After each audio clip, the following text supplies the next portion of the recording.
the recording is here. If you've been lucky enough not to be gone or not have had to watch the videos or whatever, if you go to Kearney Cats, and if you do it here during class, obviously somebody can help you find it. If you go to Kearney Cats and look at my homepage, I got a link to it, to the website here. And then if you go to the, if you go to the Chapter 5 videos down the left-hand side, we're in Chapter 5 right now, and it's got a list of the videos, and it's loading, and it's loading. And here we go. And if you go down right now to the bottom of that page, okay, you'll notice now this is Monday. This is Monday, February 10th, and then later today I'll put on today's video. And you notice there's already a Wednesday, February 12th video up there. That's the one you would be watching since tomorrow is Wednesday, February 12th. Okay? You will notice, though, that it says right here February 8th class video. That's because it's from 2 years ago. And 2 years ago we did this on February 8th. You guys are behind. You're a lot slower than they were 2 years ago, but whatever. No, that's not true. We're actually ahead, I think, because I think we get out a little later than we did that year. But anyway, that's why it says February 8th, but this is the one you watched, the one that says Wednesday, February 12th. And it says, well, it actually says 49 minutes. Okay? And it starts out with kind of some review, quiz review. Here's what we did in section 5.1. Here's what we did in 5.2. Here's what we did in 5.3. It should be pretty well synchronized with the things we have talked about. So that is that. Let's begin today by getting your notes out probably. There's some things we're going to write down here. We are going to answer some homework questions. We're going to focus especially on 3 through 14. Okay, I want to really discuss what's going on there. But what I want to do today is write down, we've never formally written down the fundamental theorem. Okay? Now, there's actually two parts. There's actually two parts to the fundamental theorem of calculus. So FTC is an abbreviation we always use for fundamental theorem of calculus, and there's two parts to it. Now, one is a more useful part. One is more theoretical. Now, a lot of books switch these around. A lot of books call the more useful one the part 1, and the more theoretical part 2. But I like how our book does it. They call the more theoretical part 1 because it's really the more important as far as the ideas that it represents. Okay? And I think that's important. It's one of the reasons I like this textbook. There are a lot of reasons I like this textbook, but probably the biggest reason is what it does right here these last couple days of the way it introduces this area function. I did not understand the fundamental theorem part that we're about to do here in this idea of area function until I got this book. I went through high school calculus, I went through college calculus, and I taught this class for like 6 years, and I didn't really know what was going on with the area function, I'll be honest with you. Okay? I didn't. And you know, I'm okay with admitting that. I mean, somebody asked me, why do we do future basic and not C++ in computer math? Well, it's because I don't know how to do C++. I'm not going to learn. So, haven't had time to learn. Whatever. So, I mean, there are a lot of things I don't know. And so, and this book does such a good job of the way it presents it that it's like, oh, this makes a lot of sense. Now, you guys are looking at it thinking, geez, I think it's confusing. Well, it may still be. But here's what the fundamental theorem part 1 says. Okay, first of all, let's define this. Okay, so we're going to write it in 3 steps here. Okay, so the first part is this. Okay, so we'll write this down.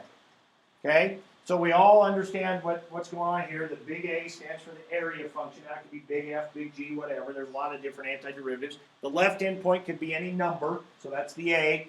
And then, of course, X is our input. And we have to put T inside of it, right? We're all good with that? That X has to match in the area function here, and it has to match as the right endpoint, but we can't use X as the right endpoint and let it be all the inputs of the function as well. That would be 2 different things. Okay, of little f. So we understand this. Now, what did I tell you that the whole point, what have we said for several days now, the whole point of the fundamental theorem is what? What's the whole big idea of the fundamental theorem? That what is the antiderivative? The area function is the antiderivative of little f. That's been the whole thing it says. This is the theoretical part. Now, that's not real useful, but it does give us the permission to do all the stuff with the chart and all that stuff, right? So, I mean, it is pretty useful from that standpoint. But as far as giving us, say, a formula to use, that's what part 2 does. And we'll learn that at the end of the period today. So it doesn't really give us a formula to use, but it's the big idea that tells us the area function is the antiderivative. And that's why I think it's worthy of being called part 1. So how do we show that, though? How do we write in mathematical notation that the area function is the antiderivative? Well, how have we ever showed that something was an antiderivative? How do we ever show that something is an antiderivative of something else? How do you know that x cubed, 1/3 x cubed, how do you know that's the antiderivative of x squared? Do the derivative of it, right? Do the derivative of it, and if it gives you back to what you started with, you know it's the antiderivative. So here's what the fundamental theorem is really saying. The fundamental theorem is saying that if I do the derivative of the area function, I get what? Little f of, now before I fill that in, I want you to think, just for a minute, before we think really hard about what's going to go in there. So what we're saying is that the derivative of the area function gives us back little f, right? That's what this whole thing's been about. That's what tells us that big A is the antiderivative. Okay? Tell me what goes in here. How many vote for x? Okay, it's a landslide. It's x. When do we have to put a t in there? When it's inside that integral and you're using x up here. The only time we have to worry about that being some other variable is when it's inside the integral. It's got to be an x here, right? Think about how when we did those area functions on number 29, and we did it on number 21, the one we did in class. We took that x, remember that right edge, and we plugged it into the function for the t. So our area function always had an x in it.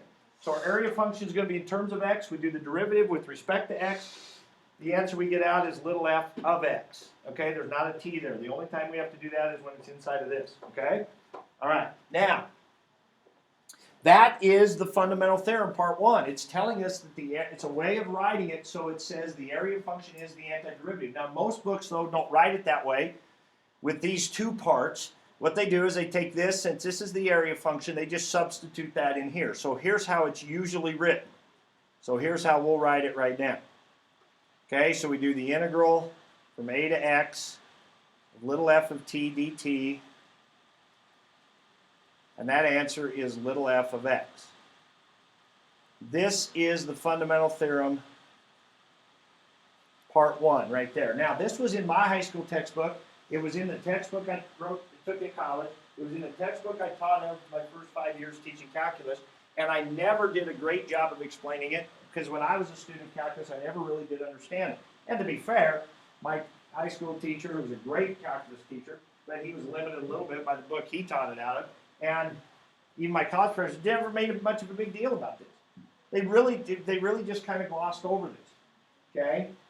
And because they were more concerned with part 2, which is the more useful for just solving problems.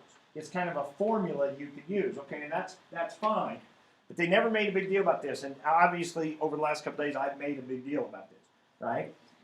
But what that is saying is, and let's piece it together, this thing inside of the square brackets, I've told you, when you see integral sign with an x up here, you think what right away? We're not quite there yet, are we? We hesitated a little bit.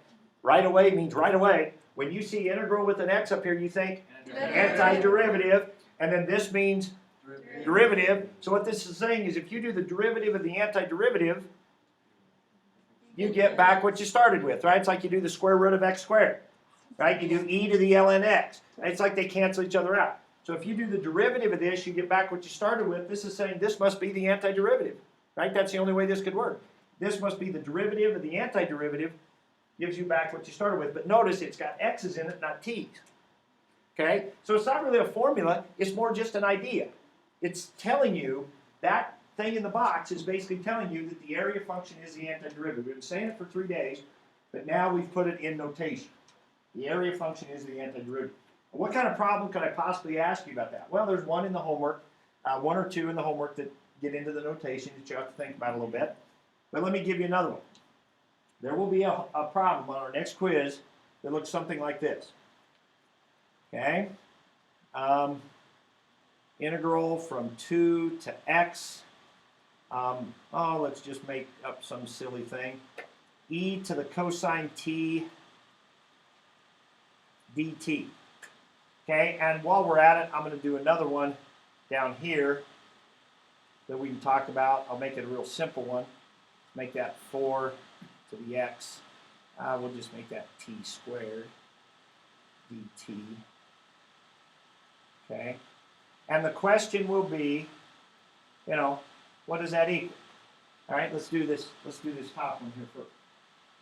Okay, anybody have an idea what they would write for the answer to this? Because quite honestly, you should just be able to write the answer. E to the cosine. Okay, thought I heard a T, but probably didn't. That was probably just my old 50-year-old hearing. My old hearing playing tricks on me. Okay, if you write e to the cosine t, that'll be wrong. Okay, it's e to the cosine x. But what is this now? Nobody said anything about that 2. Doesn't that 2 have a role here? What's the 2 effect? The plus c, right? Remember, this thing in here is an antiderivative, right? Now, we have no idea what the antiderivative of this is. Matter of fact, there isn't one. Well, when I say there isn't one, I mean there's no formula for the antiderivative of that. We can plot areas. There'd be an area function, but there'd be no formula for that. Sometimes there are graphs and functions that just don't have an equation for them. There is no equation for this antiderivative. But if there was, the antiderivative would be this, and then we would do the derivative of it. Well, this 2, if I change that to a 7, what would your answer to this problem be? Same thing. Because if I change this from a 2 to a 7, it just changes the plus c on the antiderivative. But then you're going to do the derivative of it. What happens to the constant when you do the derivative? It drops off. So the plus c doesn't matter. So in here, there'd be an antiderivative, there'd be a plus c, but when you do the derivative of it, the constant drops off. So that's why the 2 doesn't matter here. Okay? So we just get what we started with, except there's an x in it. Okay, what would be the answer in this one? X squared. X squared would be that one. Now, this one, a person actually could work out. I mean, one of the things we learned today, let's just look inside the box. This was like, a little bit like number 2. Let me do this in the red. Now, I wouldn't advocate you doing this, but it's possible that I could take what's inside the box and I could pretend that that was big F, let's say, that thing inside the box. And wouldn't I know big F of 4 is 0, right? That's one of the things we learned yesterday, that when I do that, when I have that left edge, it gives me an initial condition. So I know big F of 4 is 0. And I know the antiderivative of this, big F, would be what? 1/3 x cubed plus some c, right? Right? Now, we're going to talk about these antiderivative rules. We need to know, before this quiz, there'll be some simple antiderivatives on there. We got to know that we raise that up to a 3, and we divide by 3 when we do the antiderivative. Again, I wouldn't advocate on this problem doing this, but there might be other problems where you have to do this, like in number 2 today you had to do. Okay? Now, that's big F. Now, how can we find the plus c? We could plug a 4 in for x, so we'd have 1/3 times 4 cubed, which is 64, plus c, and that's got to equal 0. So 64/3 plus c's got to equal 0. So c would equal negative 64/3, right? So now I've just found my big F, which is 1/3 x cubed minus 64/3, correct? Okay, now, so I just found that thing inside the square brackets, didn't I? Right? And that's what we did yesterday on number 20, or today for 29, I told you I had to draw a graph, but then on the other one I said you could do this. Just do the antiderivative, take your initial condition, find the c. So big F is now that. But then the directions in this problem tell me, okay, I found that, now let's do the derivative of it. Oh, what's the derivative of that? Bring the 3 down, cancels, that'd be x squared. What happens to this? So was that worth all that work? No, it was silly to do all that work. But I could have, But see, now the problem is up here, I couldn't have done that, right? Because we don't know the antiderivative of that. Turns out there isn't one, okay? But it doesn't matter. Because what this says is, hey, here's the antiderivative, then do the derivative. It's kind of like if I told you to take square root of 39 and square it. What do you get? 39. You don't have to know the square root of 39 to do that problem. Square root of 39 and then square it, you get 39. Now, if I had given you square root of 36 and then square it, you might have done, oh, square root of 36 is 6, and then I square it. 6 times 6 is, 36, right? So I could have done that, but it'd been silly to, right? We know it's 36. It's kind of the same thing. This means antiderivative. This says do the derivative. They cancel each other out. You get this, except there's an x in, not a t. All right. So that'll be a problem. If I give you that problem on the quiz, that should be automatic, right? That's an easy. Should have a whole quiz of it. All right. We should have. But we probably won't. Okay. Probably still means maybe. Go to your homework. I'm still. I'm running behind here. This is. I have so much fun with this stuff, but I just can't help myself. All right. Let's go to.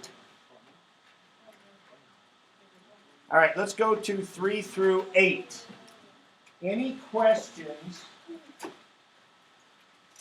on 3 through 8? I'm concerned about 3 through 8 because I think these really get at a lot of the stuff we're talking about of understanding this idea of area function. And a lot of these say explain, justify, explain. As I went around and looked at your answers, I don't know. I don't know if those were full enough. Some people had some pretty short things. I didn't see a lot of pictures drawn, which I think might help on some of these things. But that's what I'm concerned about. So 3 through 8. Anything you want to talk about there? 7. Cody. 8. Okay? So let's talk about those two, and that probably helps with a lot of the other ones if you had other questions. Which is larger, a of negative 2. Now let's really understand what that means. A of negative 2 means put a negative 2 there, which means put a negative 2 there. So that's the area from 0 to negative 2. So that would be this piece of area. Now that's not a geometric shape, so the best we can do is guess. Okay, it looks like it's 1, 2, 3 boxes plus a little more, maybe 3.5, and that's backwards.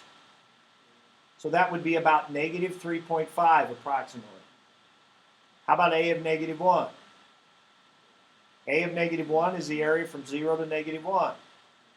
That would be this area. That's also negative, but it looks to me like it's only about negative 2, about. Maybe a little more. So which one is larger? A of negative 1. That would be a legitimate way to do that problem. You could say these are the areas, this is what they mean, so therefore that one's larger. Now, anybody have another explanation they'd want to use? Yes, Keith.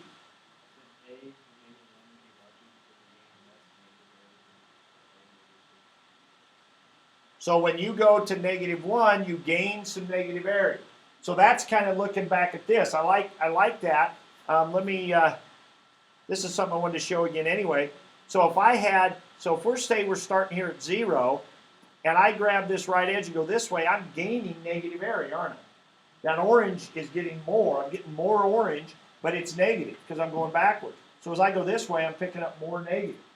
So that means at negative 1 was bigger than it would be back at negative 2. I like that. Because in a little bit here, I'm going to come back to this and talk about this gaining orange or losing orange and what that means. Okay, which is something we can do. Did anybody, and I didn't advocate for this, but did anybody use just a slope argument here? I like we're talking about area, but couldn't we do a slope? I mean, let's face it. In all of these problems, I'm going to talk about this down on 13 and 14. But in all of these problems now, that we've learned that the area is the antiderivative. That brings all the chart stuff into play, because that also means that little f is a derivative. So we could, in a lot of these questions, we could give a slope argument, or we could give an area argument. I say you pick whichever one makes the most sense to you in that particular case, and I think one works better than the other.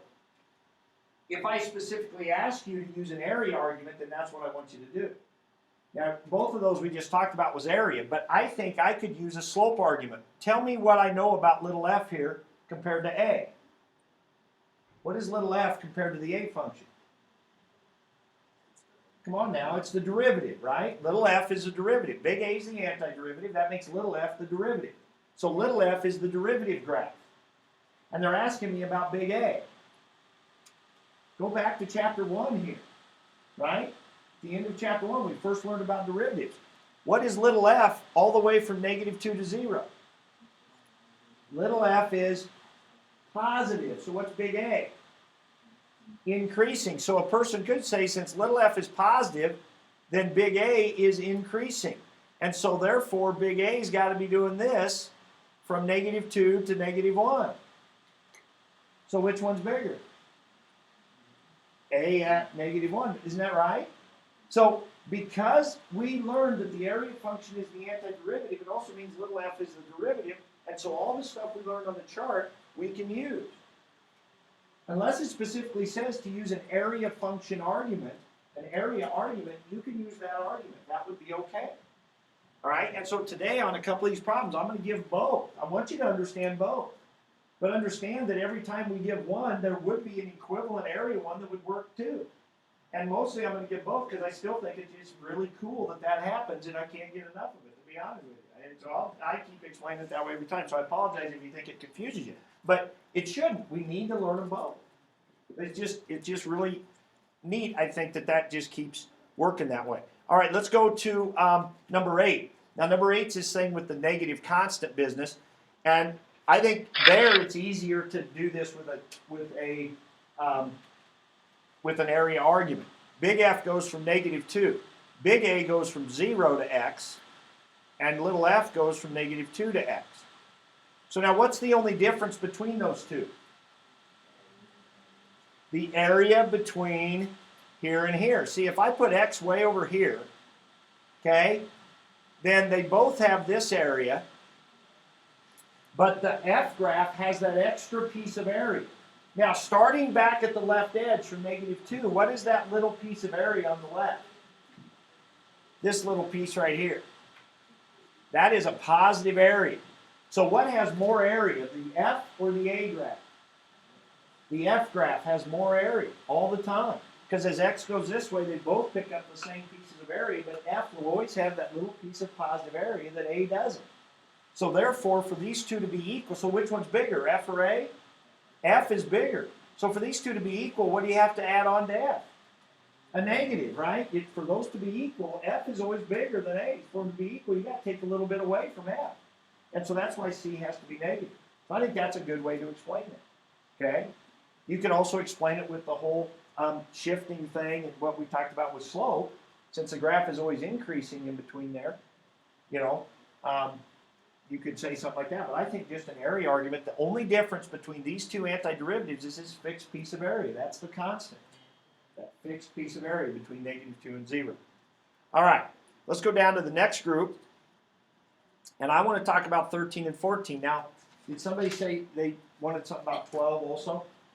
Okay, let's talk about 12. 12 is kind of related to number 8 there that we just asked about. Whenever you see this, all that's saying is that you've got two antiderivatives. They're the same except for a constant. That's all that's saying. So that's what all you have to say for A. G and F are both antiderivatives of little f because of what we said up here. So therefore, their only difference is the constant. Now, then they want to know, is it positive or negative? Well, then let's do the same rationale we were just doing. They tell us that little f is greater than 1. Here's what that would mean. Here's little f. Here's y equals 1. Little f has to be above that. Does that make sense?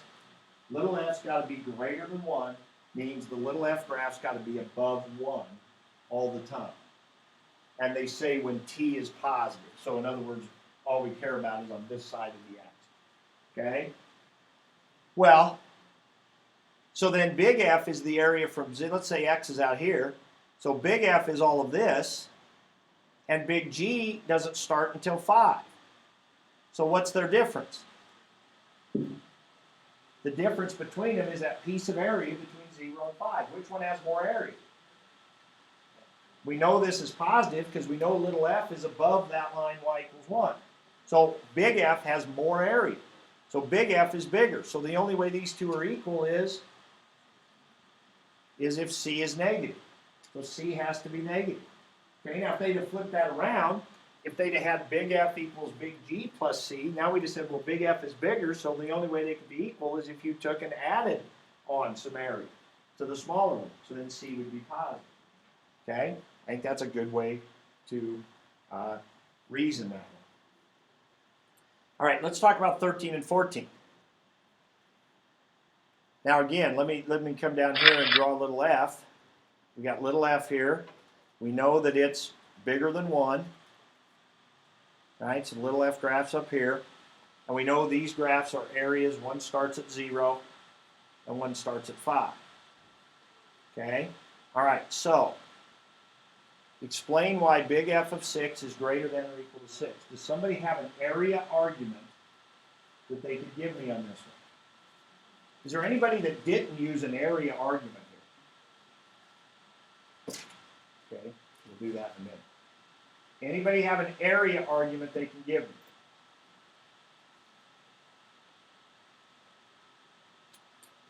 Nobody? Rob. I just said that the minimum value of the area from 0 to 6 would be if F is barely above 1. Okay, let's stop right there. He said something really important. He said the area from 0 to 6. Why did he say the area from 0 to 6? Okay, very good. This now, for anybody sitting there that if you were just shy and didn't want to say anything, that's okay. But if you were sitting there and saying, I have no idea what to do on this one, let's break it down. What should you have thought? Well, the very minimum you could have thought was this. You could have said, what's big F of 6? Your eyes should have went right up to here, and big F of 6 simply means put a 6 there. So big F of 6 is the area from 0 to 6, right? So if you can do that, that ought to give you enough to do, because now you know little f is more than 1. So Robbie, he said, let's pretend f is just barely above 1. Don't you know, let's turn that into a 6 for this problem. Don't we know we have to have at least that strip of area? And how much area is that? 6 by 1. So we know we've got at least an area of 6. So that's why I was disappointed in a lot of people's papers. I didn't see a picture on 13. I think a good explanation probably needs that picture. No one would have to. You could say a strip of area, whatever. But I think you need to have this, right? The big F of 6 is that. It's the area from 0 to 6. You've got to have at least that strip of area that's 6. And then the graph is above that, so it's probably even more than 6. But for sure, it's greater than or equal to 6. Now, some people in their class had a problem with the line under it. Shouldn't it just say greater than? Well, yeah, it is greater than 6, but isn't that the same as greater than or equal to? Right? I got $5 in my pocket. Do I have greater than or equal to $2 in my pocket? Yeah, right. I don't have equal to, but I have greater than. It's got to be one or the other, right? So it doesn't matter there's a line there, okay? This is true. Has to be greater than 6. What if that said f of 6 is greater than or equal to 1? Is that true? Is f of 6 greater than or equal to 1? Yeah, definitely. Because it's at least 6, and probably more. Okay, or is more, right? Since f is just greater than 1, not greater than or equal to. Okay, so that would be your area argument. But there's another one. Go. Okay, so at x equals 0, you could interpret that if you plugged it into the f equation, that area would be 0. So it starts at 0. Oop, let me catch up. So we know that big F of 0 is 0 from that left endpoint. Okay, keep going. And then little f is always greater than 1, which means the slope of big F is at least. So The slope? What did we call that when we learned it back in chapter 2? Speed limit law. This is a speed limit law problem. We don't have to use area at all, right? What we did when we did these back in chapter whatever, 2 I think, is we said, all right, little f we know is a derivative. So that's your slope. Your slope is greater than 1. We know an initial condition. So I'm about to graph, so forget this graph over here. I know that the slope is greater than 1. I'm going to graph the big F graph. I know one point on the big F graph because of that left endpoint. I know that. Keep going.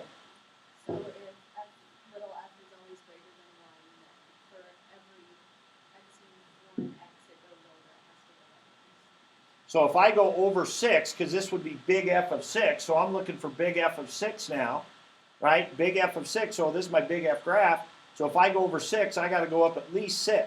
Speed limit law, right? So we just did that whole area thing that worked out. But look at this. If we go over 6, we go up 6. So yes, the output on the big F graph has to be at least 6. Now remember, we've also learned now this week that the output of the big F graph is these areas, right? I mean, so it makes sense that those two match up. Okay, so yeah, we have to go up at least 6. So big F of 6 has to be greater than or equal to 6. Speed limit law. Okay, now let's go to 14, and it's very much. Oh yeah, way too big. Okay, just kill. All right, so let's do this in red. That'll be better. All right, G of 10. Now G goes from 5 onward down. Okay, so G, so here's little f. Let's do our area one first. So little f, here's little f. We know it's above 1. So let's put our x over here, right? So we got this area, right? And so G, what's G of 10 in an area situation? I should go right up there. What's G of 10? The area from 5 to 10. So this area from 5 to 10, what is this strip right here? The minimum, and that's how much? It's 5 by 1. So G of 10 has to be at least 5. G of 10 is the area from 5 to 10. So that's 5 wide and 1 tall. It's got to be at least 5. So could G of 10 be 3? No way. No way. Okay? Speed limit law. Speed limit law. Here, let's come back here to our big F graph. Except now it's the big G graph. Oops. Now it's the big G graph. What do we know about G? We know big G of 5 is 0. So we know we come over here on the big G graph. At 5, we get 0. We're asked about big G of 10. The slope has to be more than 1. So if I go over 5, what do I got to do? Go up 5. So could the output of the big G graph be at 3? No, it's got to be up at least 5. So speed limit law, area argument, either one would be good in those two problems right there. All right, I would like for you, you can do this there in your homework if you want, in your notes, whatever. We're going to look at 39 through 44 here. This is one more little bit of practice, but it's a little more complicated function. One more little bit of practice talking about this antiderivative initial condition thing. All right?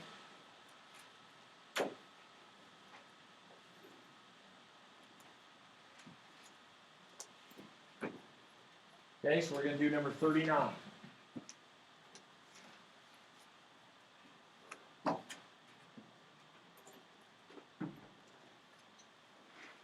Now, I was going to have you do another homework piece after this, kind of similar to this, but we're not going to do one quite like this on the quiz anyway. And so I think if we go through one together, that'll be good enough here. Okay, now, but it still does, and the reason I still want to go through it is because, say, on a later quiz or AP test packets, those kind of things, these kind of things still do come up. Okay? All right, so you're given that little f of x is 2 minus the absolute value of x. I believe is what 39 says.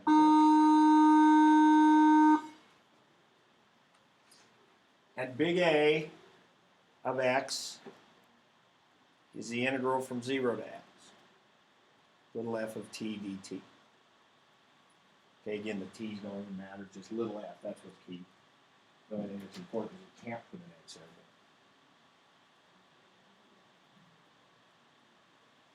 there. All right. All right, 39 says, write a formula for big A. Okay, now if you remember back here on this page, I told you that you know, there is no formula for this area, for this antiderivative. You know, some functions just don't have a formula. Here, we wrote the formula, we did the antiderivative, right? And that's our formula. Now, this came up in the other class. Somebody asked, they said, so on this quiz on Friday, we're going to have to be able to do antiderivative. And the answer is yes, a little bit. If you would look at page 333, please. Page 333. Now, I know people in the video aren't going to be able to see this, but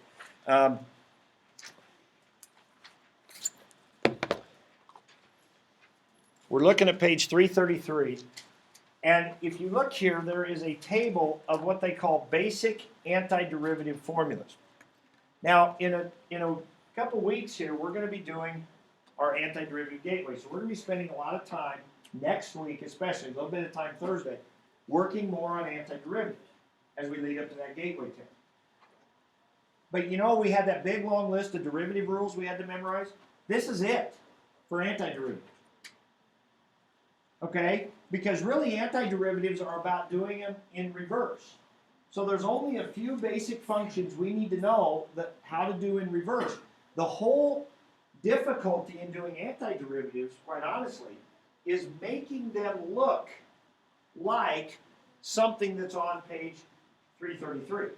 That's the job of doing antiderivatives. The hard part of doing antiderivatives is taking the function and making it look like one of these. Okay? So for the quiz on Friday, you need to do, especially the top one, you need to be able to take a basic power rule like x squared. You raise it up to a 3 and divide by 3. That's the basic power rule up number 1. Now, it doesn't work if you have negative 1 power. You can't do x to the negative 1, because what happens when you raise it up 1? 0. Then you divide by 0. You can't do that. Well, that's okay, because x to the negative 1 is 1 over x, and what's the antiderivative of 1 over x? Second one there, natural log. Why is that? Oh, because remember, the derivative of natural log is 1 over x. So it makes sense the antiderivative of 1 over x is natural log. Now, there's bars around the x. We'll talk more later about why those are there. And you do need to put them, but that's not going to be on the quiz Friday, so don't worry about that. Okay, and of course, e to the x is its own antiderivative, and a to the x, there won't be any of those, so don't worry about those right now. Antiderivative sign, we really need to know sine and cosine backwards. I think that's important. And notice tangent isn't on there, but the antiderivative of secant squared is 1. Well, yeah, that's because the derivative of tangent is secant squared, so therefore the antiderivative of secant squared is tangent. That's one we need to know. Okay, what is the antiderivative of tangent? I don't know. Well, I do, but it's not one we'll memorize. I'll show you a way that we can find it. Okay, that's one of the things we'll learn. And then the last two are just arc sine and arc tangent in reverse. Now, I don't like how they put the dx up on top. I usually write them as a 1 with the dx out top to the side. Okay, so that's just why I do that. Somebody might have done that in your book already too. All right. So anyway, some basic antiderivative kinds of things we do need to be able to do. So this one says find a formula for this. Well, unfortunately, absolute value is not something we have a derivative or antiderivative rule for. So they give you a hint. They say write a piecewise function. So let's do a graph first. So here's little f. Okay? Here's little f right here. Let's graph that. What would the graph of 2 minus absolute value of x look like? V facing down, up 2. Okay? Slopes of 1 on both sides. Well, one's negative, and the other one would be positive. So a V shifted up 2, it would cross there at negative 2, because those each have a slope of 1. So that's our basic function. So people always kind of freak out a little bit about piecewise function, how do I write it, whatever. Well, what you do is you write the equation of each of the pieces. So a graph is usually helpful. If you can draw a graph of the thing, then the pieces are pretty easy to draw. So let's do that. So big A would be a piecewise function. It's going to have 2 pieces. Let's do each piece. What would the graph of this piece be? What would that, just a line, what would that be? It would be y equals x plus 2. It's got a y-intercept of 2. It's got a slope of positive 1. So that's y equals x plus 2. Okay, let's do this side over here. That'd just be negative x plus 2, right? Because it's got a slope of negative 1, but still has a y-intercept of 2. So that's not hard to write. Okay, and then what's our area function? Well, we know that's the antiderivative. So what's the antiderivative of x plus 2? 1/2 x squared plus 2x plus some c. We don't know what that is. We'll get to that here in a minute. What's the antiderivative of this piece? Negative 1/2 x squared plus 2x plus c, right? So what we're doing is using what we learned yesterday about that initial condition thing, and we did an example of that here a little bit ago on that other problem we were talking about. Okay, so now we need to put that in as our two pieces. Now we need to find c. So what do we know about a that can help us find c? A of 0 is 0. So we put a 0 in here. We get 0 plus c, and that's got to equal 0. That's nice. So what's c? 0. And then on this one, we put in a 0 for x, put in a 0 for x, set that equal to 0. Oh, we get c equals 0 on both of them. Now, okay, so that's the first time that mattered to us, right? We didn't care about this 0 in any of the other stuff we did. We drew little f, that didn't matter. We did our antiderivative, that didn't matter. But when we go to find the c, now it matters. If this would have been a 2, we'd have a of 2 is 0. Then we'd have to put a 2 in for x. So we'd have had a little more work, right? We had a little more work finding the c, okay? And it would have been different on each piece, okay? But now we know c is 0 on both pieces. So the left-hand piece is 1/2 x squared plus 2x. c is 0. And that's when x is less than or equal to 0. And then the other one is negative 1/2 x squared plus 2x. And that's when x is greater than 0. It doesn't matter which one I include, the 0. Okay? So that's a little more difficult because it had this whole piecewise function idea. But the important part I want you to understand is we do the antiderivative of little f plus c. And we have our initial condition from our left endpoint to give us the c. All right? I want you to be able to do that if necessary. Like we said, we did it on this problem down here. We did the antiderivative, plugged in the c. Of course, on that one it didn't matter because we were then doing the derivative. It didn't really matter that we did the antiderivative. We didn't need it. But in this case, that's what we were looking for was big A formula. All right, now, 40 through 44. Glance at those real quick. Just glance at those questions. You can just look at them very quickly and see what's their chart question. Right? It's a chart question. So now, if you want to give an area explanation, fine. If you want to give just a regular chart slope explanation, fine. Unless the problem says specifically use an area explanation, I don't care. So let's do both here, just because it's cool. So let's do the chart explanation first. All right? This is little f, which is what compared to big A? The derivative. Little f is the derivative, right? So in the chart, now what do they ask me on 40? They ask me when is A increasing? That's when little f is positive, which is, so the answer to 40 is going to be from negative 2 to 2. Did we care about this left endpoint at all? No, we didn't. All we cared about is that A is the antiderivative. That means f is the derivative. According to the chart, it's right here and right here that matters. It's when little f is positive, from negative 2 to 2. So the same thing is going to be true for 41, where it asks about decreasing, where it asks about concave up, where it asks about concave down. Those questions are all going to be just chart kinds of things. So you can answer it that way, I'm fine with that. Okay? But let's talk about it in terms of area and show why it's the same and show why the 0 doesn't really matter. Why it's just those 2 points. So here's what I want to do. I want you to come back with me a little bit and just remember this. Now, here I got this orange piece, so I want you to be able to, in a few minutes, I want you to be able to picture what I'm doing with sliding this right edge. Right now, as I slide this right edge, I'm gaining positive area. So the area graph is going up. Correct? The area graph's going up. Now, the area graph should be going up from where to where here?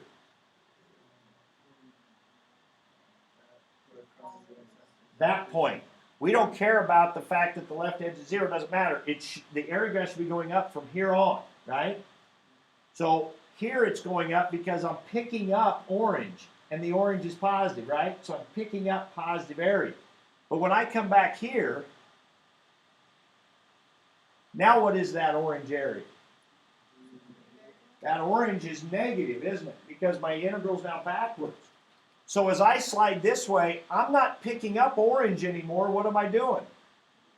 I'm losing orange. And what did we say the orange was? Losing negative. What happens when you lose negative?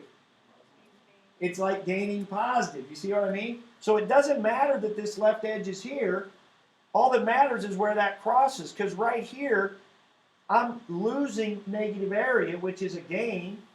And then once I get past there, I'm starting to gain positive. Those two are the same. Losing negative and gaining positive are the same. So where the A is doesn't matter. Okay? So the same thing is going to hold here if I want to use that argument. People sometimes get hung up on where is the 0 is. Let me show you why it doesn't matter. So okay, the 0's here. So if my little point that I'm dragging, okay, that little point that I'm dragging, let's say it's here. So as I drag this way, am I picking up orange or am I losing orange? Can you imagine it? Left edge is here. So as I drag this way, what's going on? Picking up positive orange area. So the area graph is what? Increasing. So from here to here, definitely the area graph's increasing. But if I take that right edge and I slide it back over here, now this is all filled in to here, right? Everybody with me there? So my left edge is here. I grab my right edge, slide it back here. This is all filled in with orange. As I drag it, what's happening? Losing orange that's negative. So I'm losing negative, which means gaining positive. So from here to here, I'm losing negative, and from here to here, I'm gaining positive. Either way, it's a gain. And so where am I gaining? From -2 to 2. See why the left edge doesn't matter? Okay? So that's why a chart argument is really good. The area arguments are a little harder there, right, to say that. Okay? And to be honest, if you did that, if you just started over here and ignored the 0 altogether, I'd be fine. If you just said from -2 to 2, you'll be picking up positive area, I'm okay with that. Now, technically, part of the time you're losing negative, but again, that's the same as gaining positive. So if you want to use that area argument, regardless of where the 0 is, I'm okay with that. But if you just want to use a regular old chart argument, I'm okay with that too. Hopefully you understand both. Okay, so 41, 42, 43, 44, those should all be pretty easy kind of things to do. Just from a chart standpoint, you might look at those again as under the area thing. Okay, make that part of tomorrow's homework. I won't even write it down as something to check necessarily, but okay, there you go. So the next thing I want to do is take a little bit of time here. I'm going to give you a little bit of time to work. Not very much, 10 minutes tops. And we're going to piece out the homework here a little bit by little bit. Let you work a little bit, then we're going to discuss it just a tad, and then we're going to, we'll see how much time's left. Then we may just have to talk about the last little bit, which will lead us to the fundamental theorem part 2. And once we have the fundamental theorem part 2, we can use that on the rest of tomorrow's homework. Okay? So in 5.2, right now, I would like for you to work on 51 through 56, getting to at least 55. So in a few minutes, I may say, hey, if you're not to 55, the first 4 shouldn't take very long. If you're not to 55, skip to 55. Okay, here in a few minutes. Okay, this is in section 5.2, so we're on page 321. Okay? All right, so go. This is part of tomorrow's homework. So if you want to start a new page and label it, that's the first part of tomorrow's homework. It's a little different than what's on the assignment sheet, so you'll ignore the assignment sheet tonight.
Okay, now 51 through 54 are mostly just chart stuff, right? Local max, local min, those kind of things.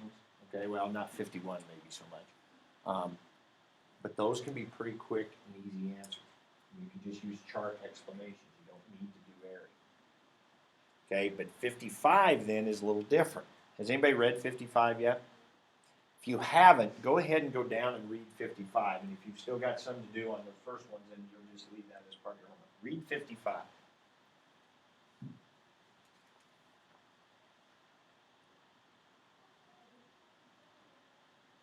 What's that asking for? What kind of minimum? That's a global max min. Is that chart? Not really, right? I mean, sometimes a global minimum might be at a local minimum. That's not really chart. That's more list of candidates, right? That's more where you actually have to find an exact value. So now you're going to have to probably get into areas, all right? And you may have to estimate, or maybe you can find an exact. I think on this graph you can find an exact. Okay, so think about that now. I'll give you a few more minutes here to try to see what you would need to do on 55.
Okay, let's stop right there.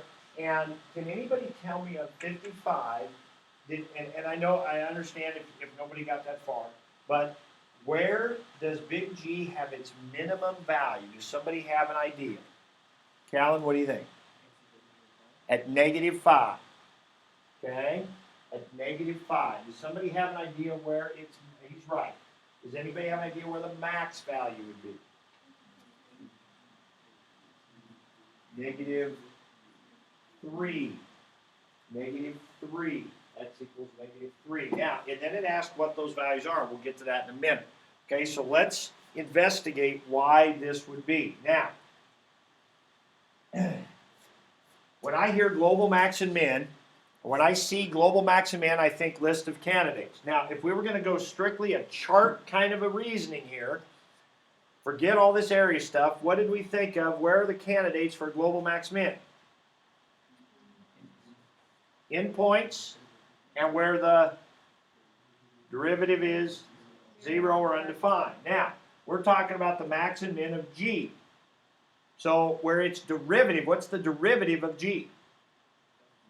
Little f, right? So this is the derivative of G, right? Little f. Where is this 0? Well, and now remember, I'm only looking from -5 to -2 here, right? So where's it 0? Right there at -3. That's the only time. Is it ever undefined?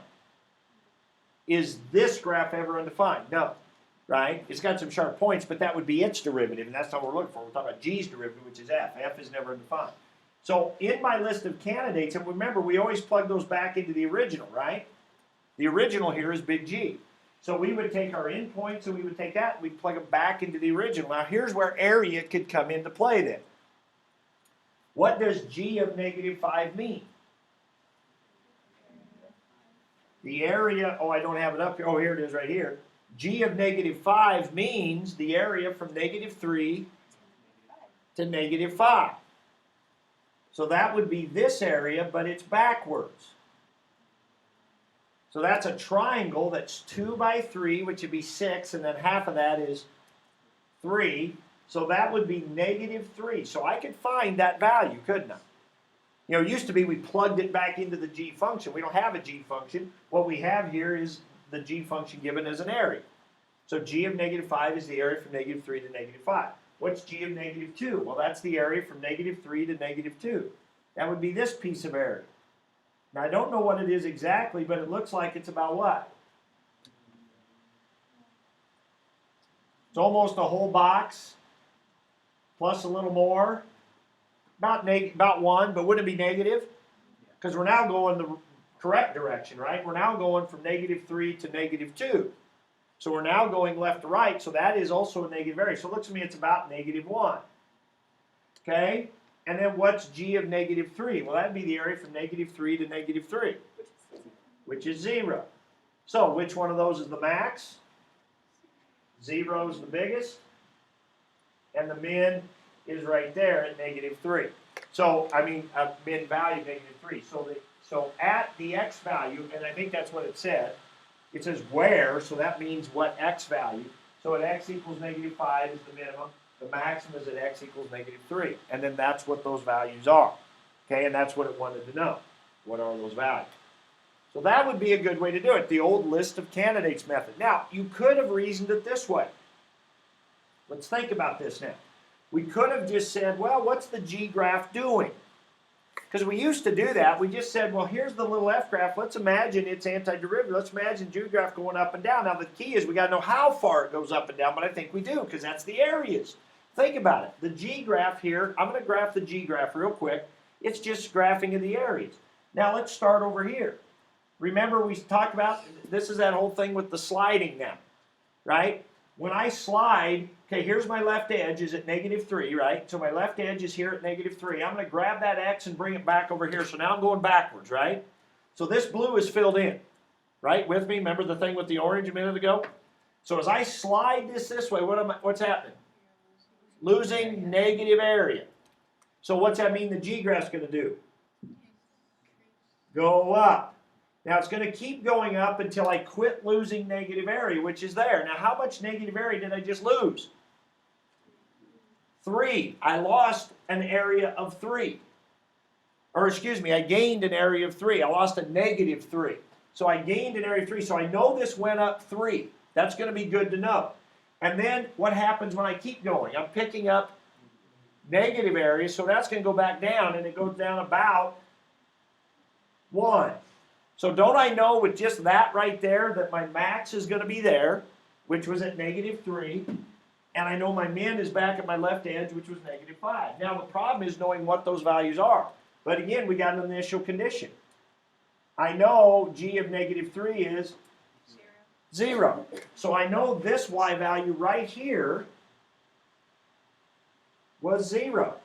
So what did this have to be back here? -3, because remember we said we knew it went up 3. So we know this value back here had to be down at -3. It went up 3, and then it went down about 1. So my minimum value was down here at -3. My max value was 0, and that could have got them that way. Just thinking about the area graph. Okay? So just, again, you see there's a variety of ways of thinking about this new thing, how it computes back to some old things that we've done with max, min, the chart, all those things. Okay, last thing I want to do here, and we're just going to get it squeezed in, is I now want to look at 61 through 65. That's the next part of the homework. Now, we're only going to get up to 63, so I want you to take a few minutes here, read this on that same page. Okay, this is still part of the same homework assignment now, so leave yourself some room if you're not done with 51 through 56. And I want you to do 61 and 62, and then think about 63, but you're probably going to get stumped. Because I'm not going to give you very much time to think about it, so that's the main reason.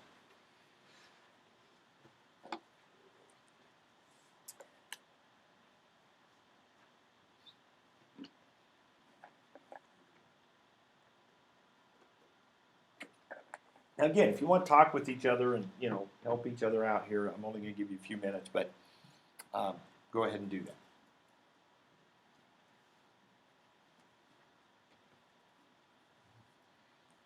Because 61 is easier than it was. I mean, it's really.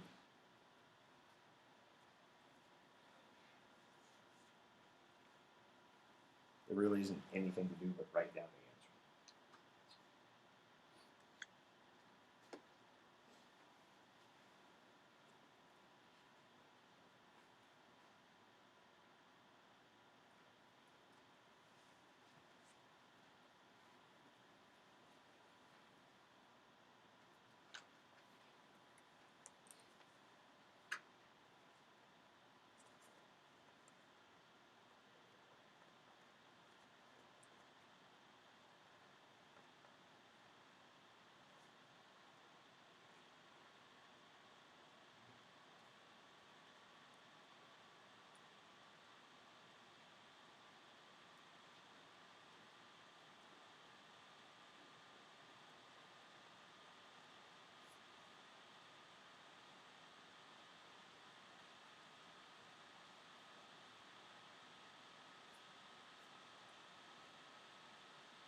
Okay, like I said, I wasn't going to give you everything. All right. What do you got for 61?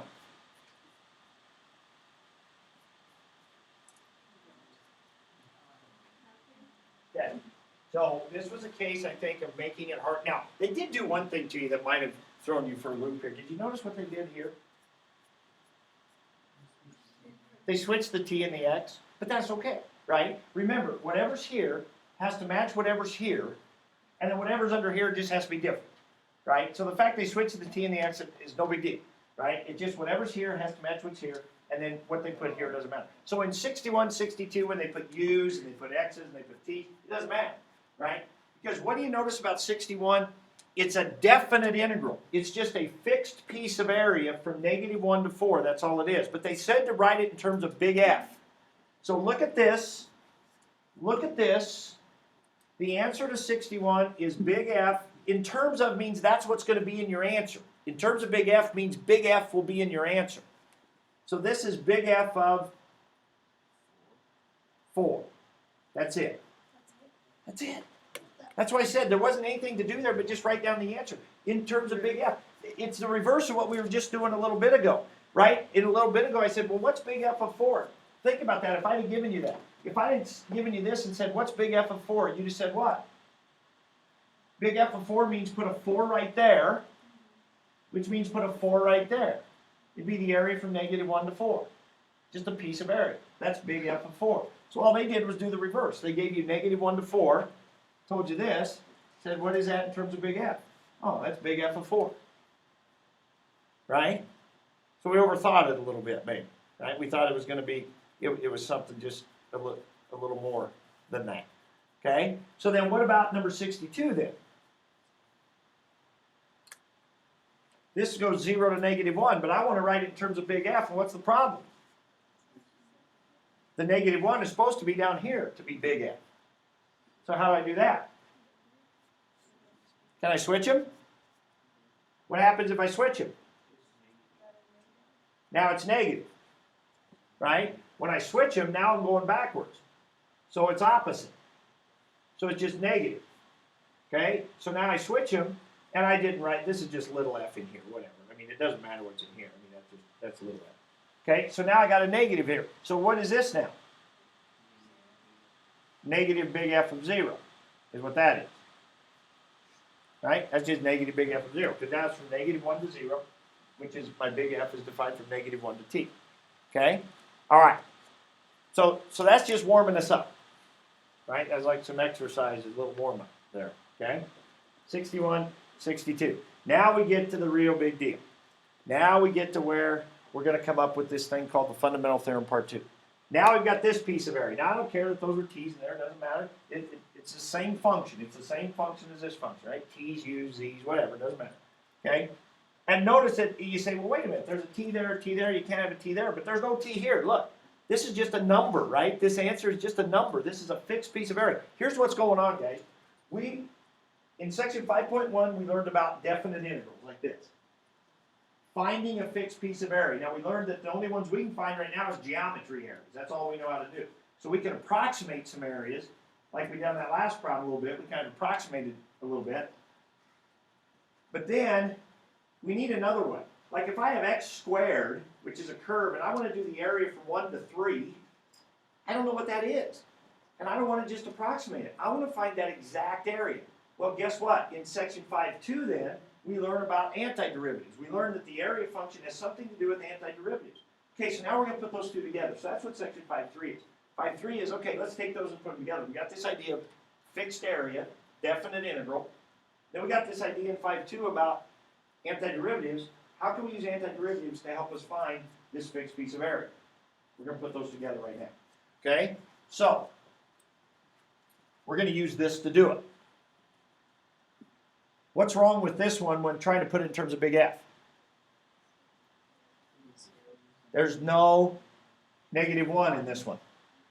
I want to get a -1 in there. Well, luckily, we learned a rule the very first day we did chapter 5, and that rule said the integral from a to b is the same as the integral from a to c plus the integral from c to b.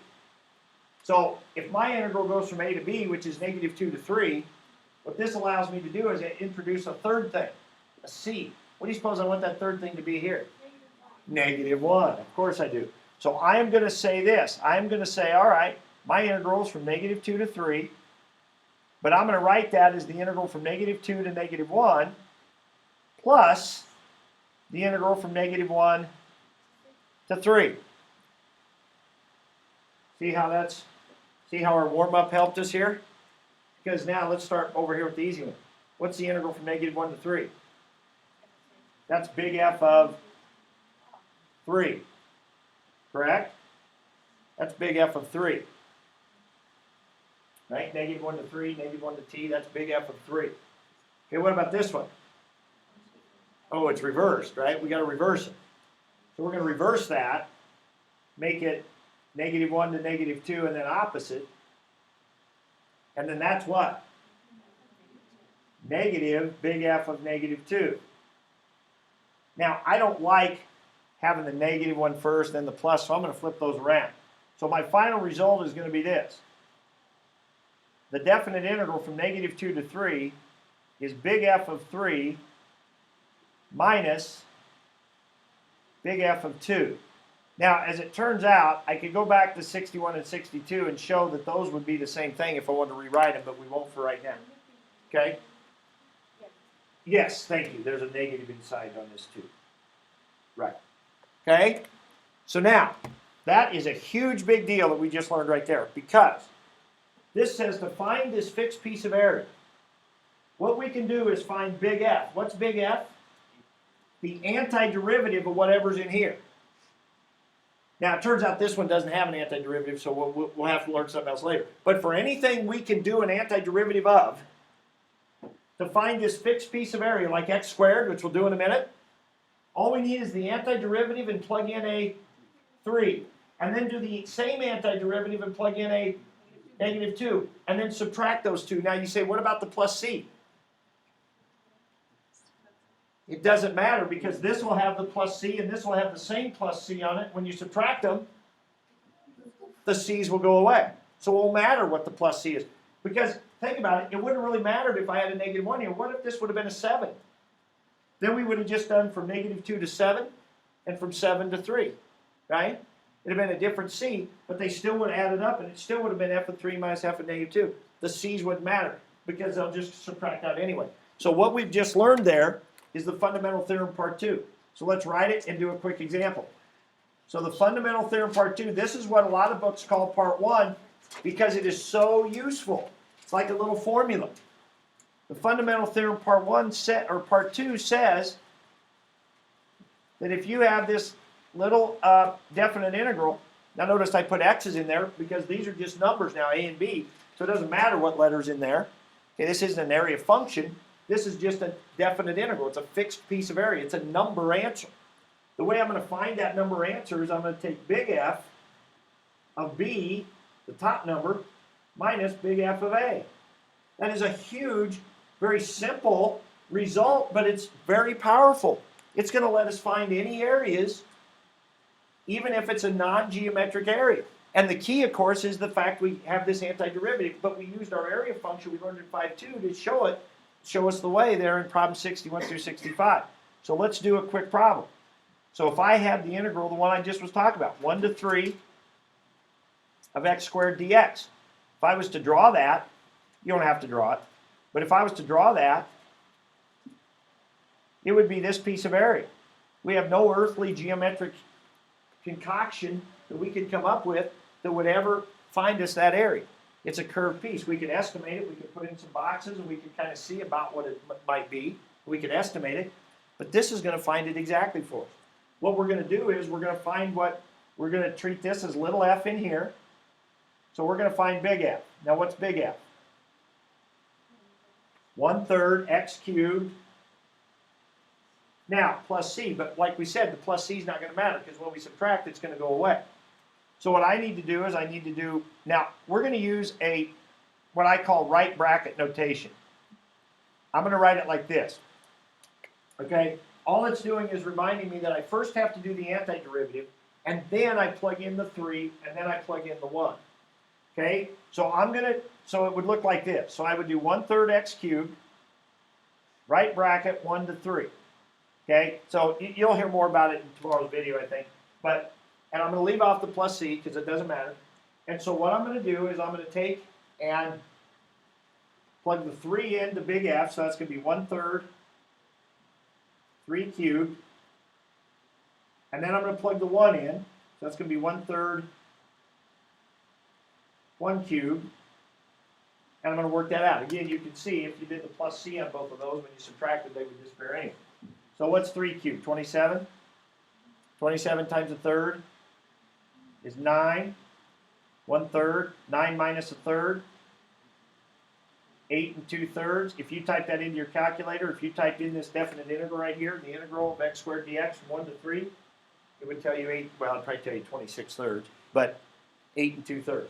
This piece of area is 8 2/3. That's exactly the area under that curve. It's almost magic. So we know it's not, but part 2, fundamental theorem part 2, so it's a big deal because it's very useful. It's the one we use most often. It's an actual formula to find these definite integrals. It's why antiderivative is a big deal. Don't worry so much about this notation, this right bracket thing. It's just what it means is, hey, we're going to do the antiderivative, big F. We're going to plug the top number in. We're going to plug the bottom number in. We're going to subtract those two quantities, and that's going to be our area. So any function we can do an antiderivative of, we can find its area under the curve. All right, the rest of the homework. Then, yeah, there's more. So now we go to 5.3, and in 5.3 it's going to use this result we just came up with.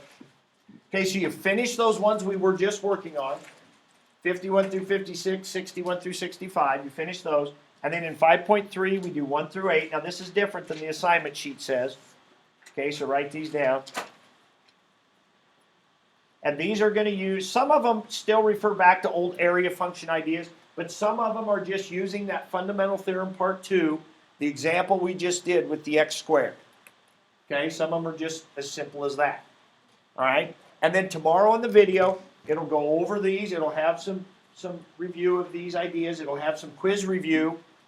And then at the end of the video, it will have another assignment for you to work on with more of this stuff. There isn't really too much new in there. Okay, but it is an important one. So bring some headphones. That's a plan for you to do that if you want to watch it ahead of time and then work on homework tomorrow. You have to get the homework is on the website actually too. That's at the end of tomorrow's video. Okay?